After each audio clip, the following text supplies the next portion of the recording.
जय श्री राम प्यारे। रामायण पढ़ना बहुत अच्छा होता है, इसलिए पहले राम फिर काम। पंचम सोपान सुंदरकांड का पाठ चल रहा है। बहुत प्यारा संवाद है, विस्तार से सुने। आज आप भी पढ़े हमारे साथ। आज हनुमान जी लंका में प्रवेश करते हैं, छोटा सा रूप बनाते हैं और फिर जाते हैं। लंका के द्वार पर लंकिनी नामक राक्षसी है। वो जैसे टोक देती है हनुमान जी को, तो हनुमान जी घूसा मारते हैं, गिर जाती है। मुख से रुधिर बहने लगता है, खून बहने लगता है। बहुत प्यारा संवाद है। फिर वो जो ब्रह्मा जी ने उसको बताया था वो बात हनुमान जी से बताती है, हनुमान जी के चरणों में वंदना करती, फिर चली जाती है। हनुमान जी लंका में प्रवेश करते हैं। बहुत प्यारा संवाद, विस्तार से आप भी पढ़े हमारे साथ। भगवान भोलेनाथ माँ पार्वती को कथा सुना रहे हैं, वही संवाद मुनि भरद्वाज जी को मुनि याज्ञवल्क्य जी सुना रहे हैं। गोस्वामी तुलसी बाबा कहते हैं, रामायण को जितने प्रेम से पढ़े सुने, मन को एकाग्र करके उतने मन को शांति मिलती है। और फिर ये सुंदर कांड है। सुंदर कांड तो वैसे भी बहुत सुंदर है। हनुमान जी का कार्य शुरू हो गया है। नाथ सकल संपदा तुम्हारे, मैं सेवक समेत सुत नारी। जय सिया राम, जय जय सिया रामा, जय सिया राम, जय जय सिया रामा। कल के पाठ में पहला भाग सुरसा नामक नागों की माता, जो देवताओं ने परीक्षा लेने भेजा था, सुरसा ने आशीर्वाद दिया और फिर चली गई। आगे संवाद।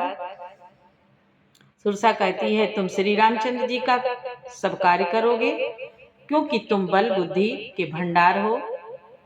यह आशीर्वाद देकर वह चली गई। तब हनुमान जी ने हर्षित होकर चले। निश्चर एक सिंधु माराई, करि माया नभो के खग गाई। जीव जंतु जे गगन उड़ाही, जल बिलो के तिन कै परिछाई। बाबा कहते हैं, समुद्र में एक राक्षसी रहती थी। वह माया करके आकाश में उड़ते हुए पक्षियों को पकड़कर खा लेती थी। आकाश में जो जीव जंतु उड़ा करते थे, वह जल में उनकी परछाई देखकर गाय छाह सक सो न उड़ाए, यही विधि सदा गगन चर खाए। सोई छल हनुमान का कीना, तास कपट कपे तुरत ही चीना। उस परछाई को पकड़ लेती थी, जिससे वे उड़ नहीं सकते थे और जल में गिर पड़ते थे। इस प्रकार वह सदा आकाश में उड़ने वाले जीवों को खाया करती थी। उसने वही छल हनुमान जी से भी किया। हनुमान जी ने तुरंत ही उसका कपट पहचान लिया और ताहि मारी मारुत सुत वीरा, बारिधि पार गयो मत धीरा। तहाँ जाई देखी बन शोभा, गुंजत चंचरीक मधुलोभा। पवन पुत्र धीर बुद्धि वीर श्री हनुमान जी उसको मारकर समुद्र के पार गए। वहां जाकर उन्होंने वन की शोभा देखी। मधु पुष्प रस के लोभ से भौरे गुंजार कर रहे हैं। नाना तरु फल फूल सुहाए, खग मृग वृंद देखी मन भाए। शैल विशाल देखी एक आगे, तापर धाई चढ़ो भय त्यागे। अनेकों प्रकार के वृक्ष, अनेकों प्रकार के वृक्ष फल फूल से शोभित हैं। पक्षी और पशुओं के समूहों को देखकर तो वे मन में बहुत ही प्रसन्न हुए। सामने एक विशाल पर्वत देखकर हनुमान जी भय त्याग कर उस पर दौड़कर जा चढ़े। उमान कछु कपि कहे अधिकाए। भगवान भोलेनाथ माँ पार्वती से कहते हैं, उमान कछु कपि कहे अधिकाए, प्रभु प्रताप जो कालहि खाए। गिरि पर चढ़ी लंका तेहि देखी, कही न जाई अति दुर्ग विषेखी। कही न जाई अति दुर्ग विषेखी। शिव जी कहते हैं, उमा, इसमें बानर हनुमान जी की कुछ बड़ाई नहीं है। यह प्रभु का प्रताप है जो काल को भी खा जाता है। पर्वत पर चढ़कर उन्होंने लंका देखी। बहुत ही बड़ा किला है, कुछ कहा नहीं जाता। अति उतंग जल निधि चौपासा, कनक कोट कर परम प्रकाशा। गोस्वामी तुलसी बाबा कहते हैं, वह अत्यंत ऊंचा है, उसके चारों ओर समुद्र है, सोने के परकोटे, चार दीवारी का परम प्रकाश हो रहा है। नाथ सकल संपदा तुम्हारी, मैं सेवक समेत सुतनारी। कनक कोट विचित्र मणिकृत, सुंदरायत नाघना।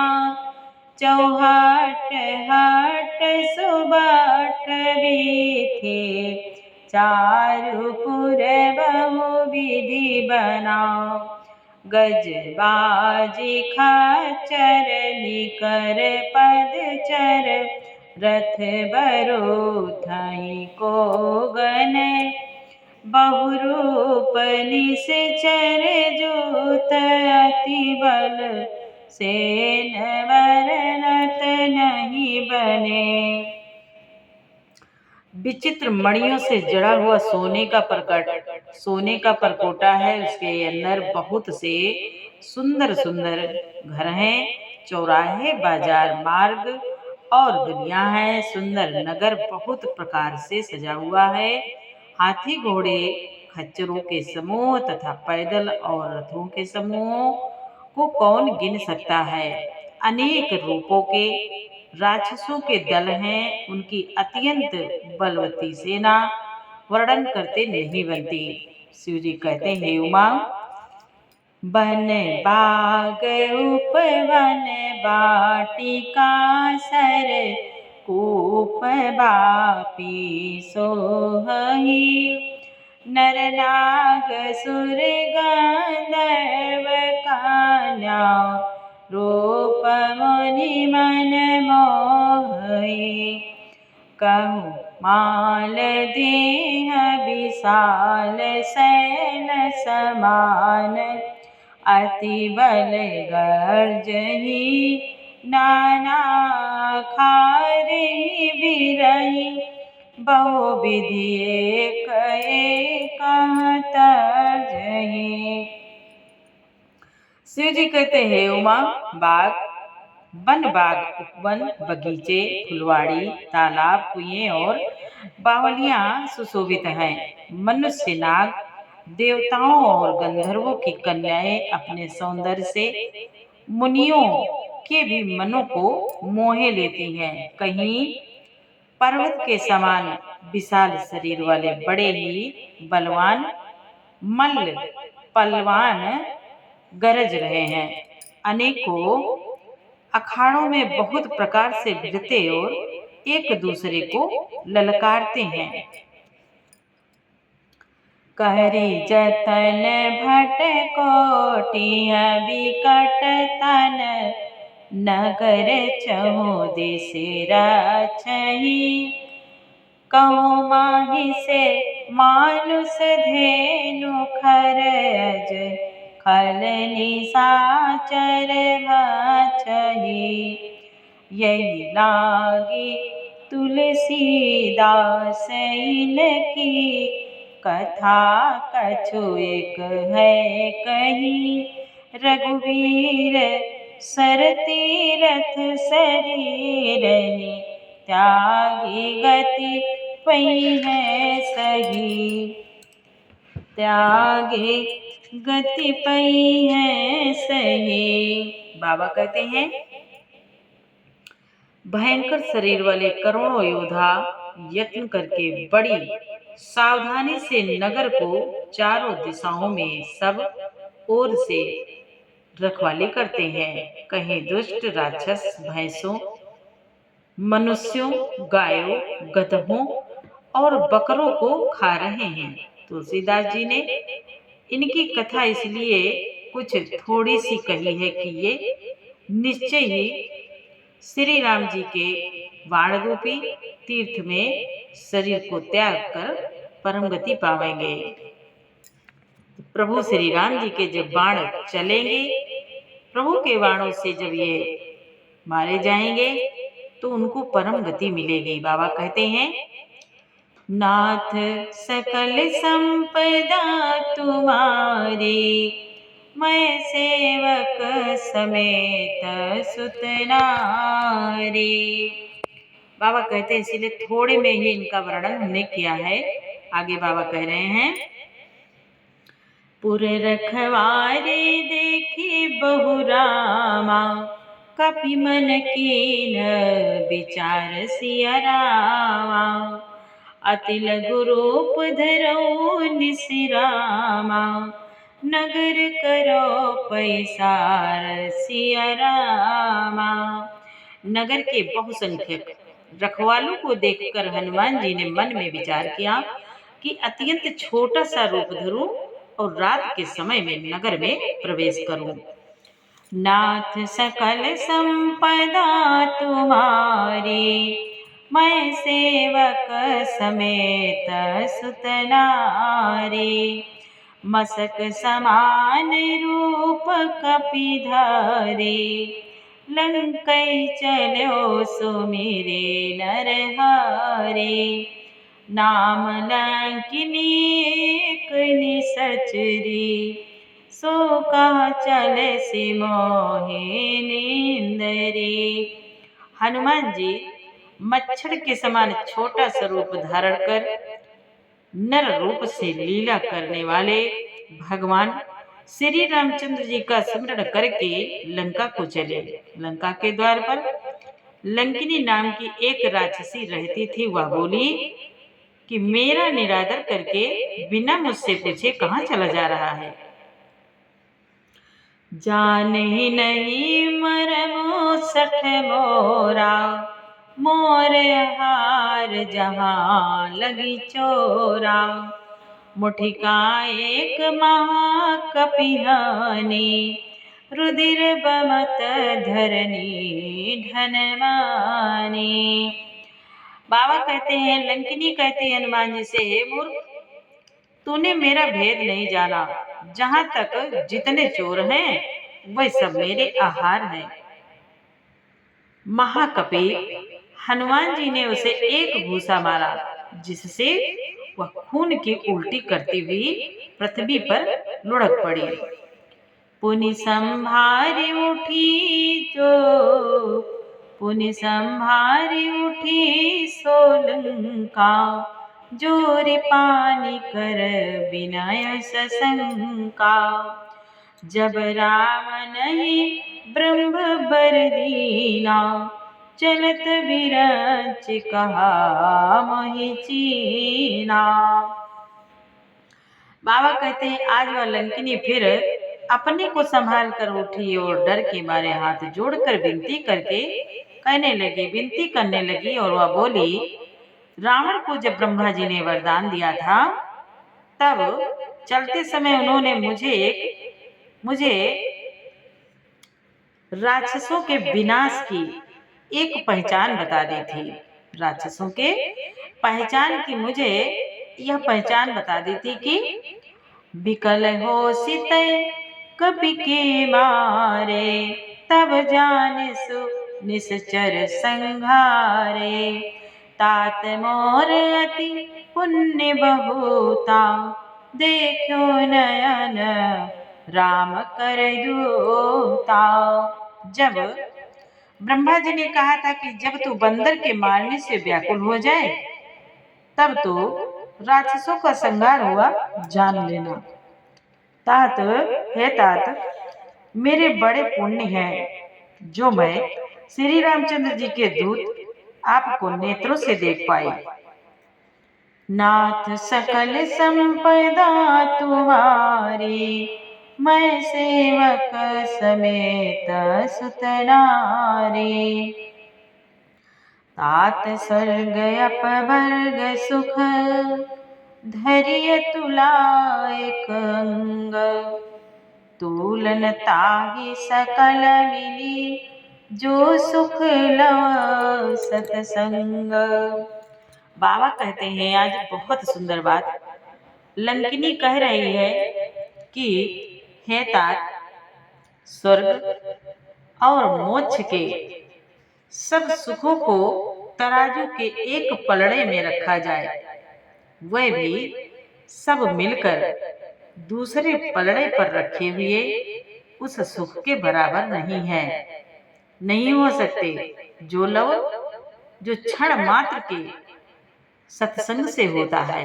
सत्संग की महिमा बता रही है लंकिनी। बाबा कहते हैं, नाथ सकल संपदा तुम्हारी, मैं सेवक समेत सुत नारी। सत्संग की महिमा लंकिनी बता रही है हनुमान जी से और कहती है, प्रवेश नगर कीजे सब काजा, हृदय राखी कौशलपुर राजा। गरल सुधार पुकारहि मिताई, गोपद सिंधु अनल शीतलाई। अयोध्यापुरी के राजा श्री रघुनाथ जी को हृदय में रखे हुए नगर में प्रवेश करके सब काम कीजिए। हनुमान जी से कहती है लंकिनी, प्रभु को श्री राम जी को हृदय में धारण करके उनके सब काम कीजिए। उसके लिए विष अमृत हो जाता है, शत्रु मित्रता करने लगते हैं, समुद्र गाय के खुर के बराबर हो जाता है, अग्नि में शीतलता आ जाती है सत्संग करने से। सत्संग की महिमा बता रही है। गरुड़ सुमेरु रेणु समताहि, राम कृपा करी चितवा जाहि। अति लघु रूप धर्यो हनुमाना, पैठा सुमिरे पैठा नगर सुमिरे भगवाना। बाबा कहते हैं, आज काकभूषुंड जी कहते हैं गरुड़ जी, सुमेरु पर्वत उसके लिए रज के समान हो जाता है, जिसे श्री रामचंद्र जी ने एक बार कृपा करके देख लिया, प्रभु की कृपा हो जाती है। तब बाबा कहते हैं, जब हनुमान जी ने बहुत ही छोटा रूप धारण किया और भगवान का सुमिरण करके नगर में प्रवेश किया। मंदिर मंदिर प्रति करे शोधा, देखे जाता अगणित जोधा। गयो दसानन मंदिर माही, अति विचित्र कही जात सुनाई। बाबा कहते हैं, आज काकभूषुंड जी कहते हैं गरुड़ जी, सुमेरु पर्वत उसके लिए रज के समान हो जाता है, जिसे श्री रामचंद्र जी ने एक बार कृपा करके देख लिया। तब हनुमान जी ने बहुत ही छोटा रूप धारण किया और भगवान का सुमिरण करके नगर में प्रवेश किया। मंदिर मंदिर प्रति करि शोधा, देखे जाता गणित जोधा। गयो दसानन मंदिर माही, अति विचित्र कही जात सुनाई। उन्होंने एक एक प्रत्येक महल की खोज की, जहां तहां असंख्य योद्धा देखे। फिर वे रावण के महल में गए। वह अत्यंत विचित्र था, जिसका वर्णन नहीं हो सकता। सैन किए देखा कपिते ही, मंदिर मौन देखे बैदेही। भवन एक पुनि देख सुहावा, हर मंदिर ता भिन्न बनावा। हनुमान जी ने उस रावण को शयन किए हुए देखा, परंतु महल में जानकी जी नहीं दिखाई दी। फिर एक सुंदर महल दिखाई दिया। वहां उसमें भगवान का एक अलग मंदिर बना हुआ था। नाथ सकल संपदा तुम्हारी, मैं सेवक समेत सुत नारी। रामायुध अंकित ग्रह, शोभा बरनि न जाए। नव तुलसी का वृंदतम, देखी हर्ष कपिराए। वह महल श्री राम जी के आयुध धनुष बाण के चिन्हों से अंकित था। उसकी शोभा वर्णन नहीं की जा सकती। वहां नवीन नवीन तुलसी के वृक्ष समूहों को देखकर कपिराज श्री हनुमान जी हर्षित हो गए। नाथ सकल संपदा तुम्हारी, मैं सेवक समेत सुत नारी। आगे का पाठ प्यारे कल सुनाएंगे। बहुत प्यारा संवाद। जय श्री राम, जय जय श्री सीताराम।